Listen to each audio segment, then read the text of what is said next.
Life style. അപ്പോൾ ഇന്ന് നമ്മൾ വന്നിരിക്കുന്നത് ജിപ്മർ 2025 BSc നഴ്സിങ്ങിന് വേണ്ടിയിട്ടും അതുപോലെ പാരാമെഡിക്കൽ ഹെൽത്ത് കോഴ്സസിന് വേണ്ടിയിട്ടും നീറ്റ് എക്സാം എഴുതിയ കുട്ടികളുടെ എലിജിബിലിറ്റി അനുസരിച്ചുള്ള അഡ്മിഷൻ്റെ പുതിയ അപ്ഡേറ്റ് പറയുന്നതിന് വേണ്ടിയിട്ടാണ്.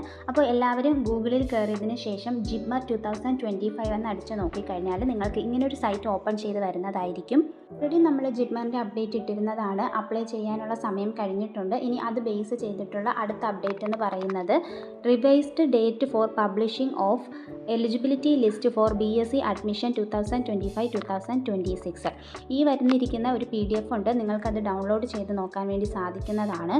പറഞ്ഞിരിക്കുന്നത് ഈ മാസം 12-ാം തീയതി ജിപ്മറിന് വേണ്ടി അപ്ലൈ ചെയ്ത കുട്ടികൾ, അതായത് നീറ്റ് എക്സാം എഴുതിയതിന് ശേഷം ആ ഒരു റാങ്കും മാർക്കും ബേസ് ചെയ്തിട്ട് BSc nursing and paramedical health കോഴ്സസിലേക്ക് വളരെ കുറഞ്ഞ ഫീസിലേക്ക് അഡ്മിഷൻ എടുക്കാൻ വേണ്ടിയിട്ടുള്ള ചാൻസസ് ആണ് ജിപ്മറിൽ കൂടി നമുക്ക് കിട്ടുന്നത്. ഈ അപ്ഡേറ്റ് നമ്മൾ പറഞ്ഞിരുന്നതാണ്. ഇത് ബേസ് ചെയ്തിട്ടുള്ള നെക്സ്റ്റ് അപ്ഡേറ്റ് വന്നിരിക്കുന്നതെന്ന് പറയുന്നത് ഇനി നിങ്ങളിപ്പോൾ അപ്ലൈ ചെയ്ത കുട്ടികളുടെ എലിജിബിലിറ്റി ലിസ്റ്റാണ് വരുന്നത്. അതായത് നിങ്ങളുടെ മാർക്കും റാങ്കും ബേസ് ചെയ്ത് നിങ്ങളുടെ റിസർവേഷനും ബേസ് ചെയ്തുകൊണ്ട് ആരൊക്കെയാണ് ഇതിൽ എലിജിബിൾ ആയിട്ടുള്ളത് എന്നൊരു ലിസ്റ്റായിരിക്കും വരുന്നുണ്ടാവുക. അപ്പോൾ ജിപ്മറിന് വേണ്ടി അപ്ലൈ ചെയ്ത കുട്ടികൾ ഒക്ടോബർ 12-ാം തീയതി ആകുമ്പോൾ സൈറ്റിൽ കയറി നോക്കുക. നിങ്ങളുടെ പ്രൊഫൈൽ ലോഗിൻ ചെയ്ത് നോക്കിക്കഴിഞ്ഞാൽ നിങ്ങൾ എലിജിബിൾ ആണോ എലിജിബിൾ അല്ലയോ എന്നുള്ളത് മനസ്സിലാക്കാൻ വേണ്ടി സാധിക്കുന്നതാണ്. ഇതിൽ എലിജിബിൾ ആയിട്ടുള്ള കുട്ടികളെ മാത്രമായിരിക്കും കൗൺസിലിങ്ങിന് വേണ്ടിയിട്ട് വിളിക്കുന്നുണ്ടാവുക. എല്ലാ കുട്ടികളും കണ്ടിന്യൂസ് ആയിട്ട് തന്നെ ജിപ്മറിൻ്റെ ഒഫീഷ്യൽ വെബ്സൈറ്റിലേക്ക് കയറി അപ്ഡേഷൻസ് കറക്റ്റ് ടൈമിൽ മനസ്സിലാക്കാൻ വേണ്ടി ശ്രദ്ധിക്കുക. അതുപോലെ ആർക്കൊക്കെയാണ് ഇതിൽ ചാൻസ് എന്ന് ചോദിച്ചു കഴിഞ്ഞാൽ നീറ്റ് എക്സാം എഴുതി MBBS കയറിയ കുട്ടികളുണ്ടാകും. MBBSൻ്റെ സീറ്റ് കഴിഞ്ഞതിന് ശേഷം ബാക്കിയുള്ള കുട്ടികളുണ്ടാവും. അവർക്കൊക്കെ തന്നെ BSc നഴ്സിംഗ് അല്ലെങ്കിൽ മറ്റ് പാരാമെഡിക്കൽ ഹെൽത്ത് കോഴ്സസിലേക്ക് അവരുടെ നീറ്റ് മാർക്ക് ബേസ് ചെയ്ത് ആ ഒരു എലിജിബിലിറ്റി മാത്രം ബേസ് ചെയ്തുകൊണ്ടും നിങ്ങളുടെ റിസർവേഷൻ ബേസ് ചെയ്തുകൊണ്ടും നിങ്ങളുടെ റാങ്ക് ബേസ് ചെയ്തുകൊണ്ടും നിങ്ങളുടെ മാർക്ക് ബേസ് ചെയ്തുകൊണ്ടും ഇവിടെ ഫീസ് കുറവുള്ള രീതിയിൽ നിങ്ങൾക്ക് പഠിച്ച് ഇറങ്ങാൻ വേണ്ടി സാധിക്കുന്നതാണ്. അതുപോലെ പ്രത്യേകം ശ്രദ്ധിക്കേണ്ടത് ഇതിലെ പ്രോസ്പെക്ടസ് എല്ലാവരും വ്യക്തമായി വായിച്ചിരിക്കണം. അതായത് എത്രത്തോളം കോഴ്സസ് ആണ് ഉള്ളത്, പിന്നെ എത്രത്തോളം സീറ്റുകളാണ് ഉള്ളത്, അതുപോലെ ഫീസ് സ്ട്രക്ചർ എത്രയാണ്, നിങ്ങളുടെ റിസർവേഷൻ ബേസ് ചെയ്ത് എന്തൊക്കെ ഡോക്യുമെൻറ്റ്സ് ആയിരുന്നു നിങ്ങൾ അപ്ലോഡ് ചെയ്യേണ്ടത്. ഇപ്പോൾ നിങ്ങൾ അപ്ലോഡ് ചെയ്ത ഡോക്യുമെൻറ്റ്സിൽ എന്തെങ്കിലും തെറ്റുണ്ടെങ്കിൽ പോലും നിങ്ങൾ അതിൽ നിന്നും റിജക്റ്റ് ആവാനുള്ള ചാൻസ് ഉണ്ട്. അപ്പോൾ ഞാൻ ഓൾറെഡി കഴിഞ്ഞ വീഡിയോയിൽ പറഞ്ഞിട്ടുള്ള ഒരു കാര്യമായിരുന്നു റിസർവേഷനുള്ള കുട്ടികൾ റിസർവേഷൻ ബേസ് ചെയ്തിട്ട് നമ്മുടെ ഈ പ്രോസ്പെക്ടസിൽ കൊടുത്തിരിക്കുന്ന കറക്റ്റ് ഡോക്യുമെൻറ്റ്സ് തന്നെയാണ് അപ്ലൈ ചെയ്യുമ്പോൾ കൊടുക്കേണ്ടത്.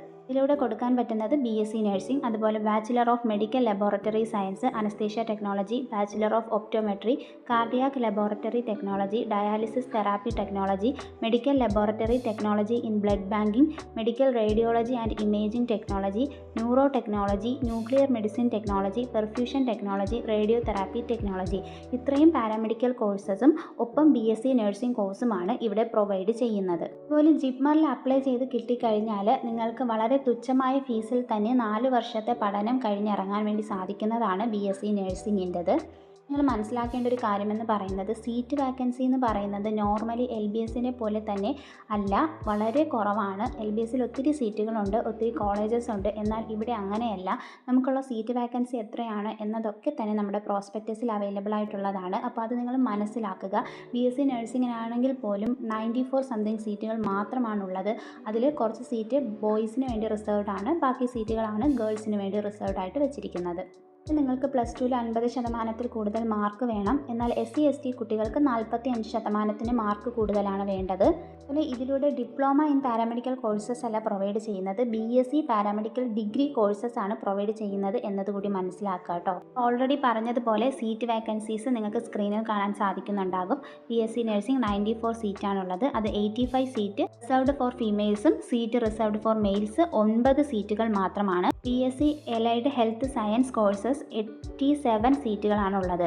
ബാച്ചിലർ ഓഫ് മെഡിക്കൽ ലബോറട്ടറി സയൻസിന് 37 സീറ്റും അനസ്തേഷ്യ ടെക്നോളജി 5 സീറ്റും, BSc optometry 5 seat, cardiac laboratory technology 5 seat, dialysis therapy technology 5 seat, medical laboratory technology in blood banking 5 seat, radiology and imaging technology 5 seat, അതുപോലെ neuro technology 5 seat, nuclear medicine technology 5 seat, perfusion technology 5 seat, radio therapy technology 5 seat. അങ്ങനെ total number of seat വരുന്നത് 181 മാത്രമാണ്. അപ്പോൾ നിങ്ങൾ മനസ്സിലാക്കേണ്ടത്, നിങ്ങളിപ്പോൾ apply ചെയ്താൽ പോലും നമുക്കുള്ള സീറ്റ് വാക്കൻസി എന്ന് പറയുന്നത് 181 സീറ്റുകൾ മാത്രമാണ്. അപ്പോൾ ആർക്കൊക്കെയാണ് 181 വരെയുള്ള രീതിയിൽ മുന്നോട്ട് പ്രയോറിറ്റി ആയിട്ട് നിൽക്കുന്നത് അവർക്കായിരിക്കും ആദ്യം കിട്ടുന്നുണ്ടാവുക.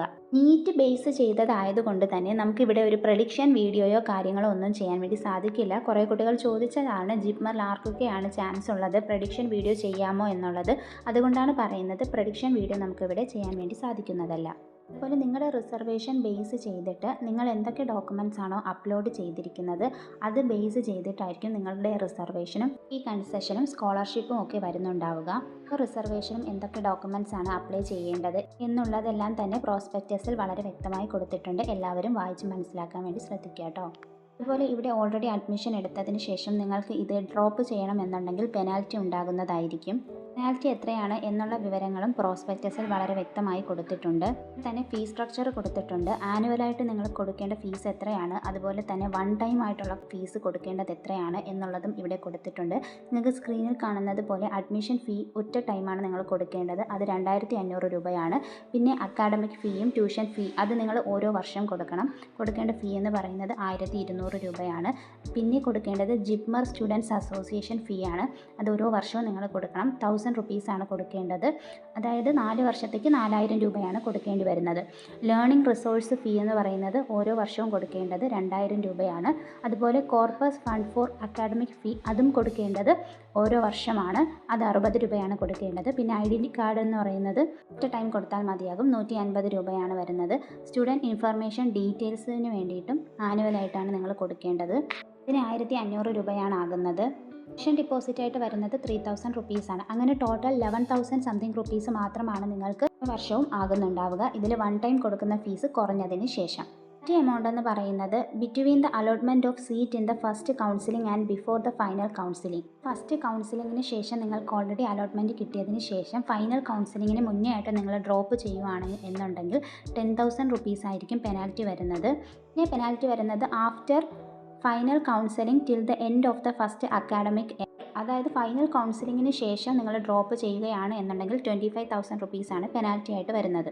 From the second academic year to the final academic year of the course. അതായത് 2ാം വർഷം കയറിയതിന് ശേഷം നിങ്ങൾ ഡ്രോപ്പ് ഔട്ട് ചെയ്യുകയാണ് എന്നുണ്ടെങ്കിൽ 50,000 റുപ്പീസാണ് നിങ്ങൾക്ക് പെനാൽറ്റി ആയിട്ട് വരുന്നത്. അപ്പോൾ ഞാൻ പറഞ്ഞ കാര്യങ്ങൾ എല്ലാവർക്കും മനസ്സിലായെന്ന് വിശ്വസിക്കുന്നു. Okay, by.